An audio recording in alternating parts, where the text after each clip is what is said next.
Hello guys, আসসালামু আলাইকুম। Welcome to my new blog. আজকে আমি অনেক এক্সাইটেড, কারণ আজকে আমি শ্বশুরবাড়ি যাচ্ছি। না, এটা আমার একার শ্বশুরবাড়ি না, এটা সবার শ্বশুরবাড়ি। চাইলে আপনারাও এই শ্বশুরবাড়িতে আসতে পারেন। বিয়ের পরে সবাই শ্বশুরবাড়ি যায়, কিন্তু আপনি চাইলে বিয়ের আগেও যেতে পারবেন। এরকম শ্বশুরবাড়ি দেখেছেন আপনারা কখনো, যে বাড়ির গেটে লেখা থাকে শ্বশুরবাড়ি? এটা একমাত্র আমাদের বরিশালেই সম্ভব। এটা হচ্ছে বরিশালের একটা নামকরা রেস্টুরেন্ট, যার নাম শ্বশুরবাড়ি।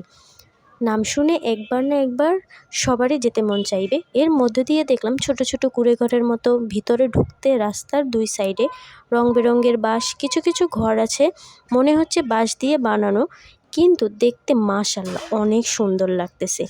এছাড়া কিছু ঘর আছে তাঁবু টানানো। শ্বশুরবাড়ির ঘরগুলো একটু সাদার মধ্যে হওয়ার কারণে দেখতে ভালোই ফুটেছে। এছাড়া এক সাইডে আবার মশারি টানানো আছে। এক জায়গায় এক এক রকমের সৌন্দর্য। বরিশালের মানুষের মাথায় কত যে বুদ্ধি, তাই রেস্টুরেন্টে আসলেই বুঝতে পারবেন। এখানে কিন্তু আছে খড়ের ঘর, কতটা সুন্দর লাগে তা আপনারা দেখেন। সবচাইতে বেশি ভালো লাগে এটা নদীর পাড়ে দেখা। রাত্রে এই জায়গা বরিশাল লঞ্চ দেখতে কী যে ভালো লাগবে, এই ভালো লাগা কিন্তু অন্য কোথাও গেলে পাবেন না। এই জায়গা এত সুন্দর যে 24 ঘন্টা 24 রকমের সৌন্দর্য থাকে। কারো যদি মন খারাপ থাকে তাহলে জলদি এই রেস্টুরেন্টে চলে আসবেন। অনেক ঘোরাঘুরি করেছি, প্রাকৃতিক সৌন্দর্য উপভোগ করেছি, এবার একটু খাওয়া দাওয়া করি। মেনু কার্ড দেখে খাবার অর্ডার করলাম। হাতে কম সময় ছিল, বাসায় যেতে হবে, কারণ এখান থেকে আমার বাসা অনেক দূরে। তাই এর রেস্টুরেন্টে যে প্যাকেজ আইটেম ছিল সেটা নিয়েছিলাম।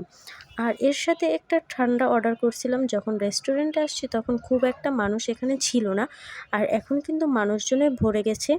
সবাই আনন্দে ঘুরছে, যে যার মতো ভিডিও করছে, টিকটক করছে। অনেক সুন্দর একটা পরিবেশ।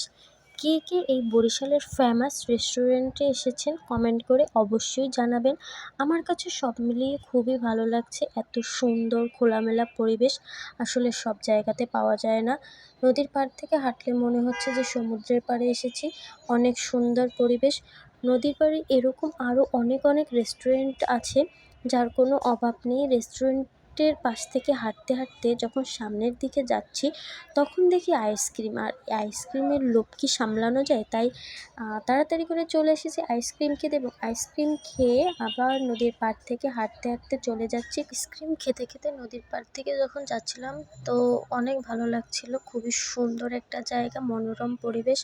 যদি কারো মন খারাপ থাকে অবশ্যই এই রেস্টুরেন্টে আসবেন, এখান থেকে ঘুরে যাবেন, সবার অবশ্যই ভালো লাগবে।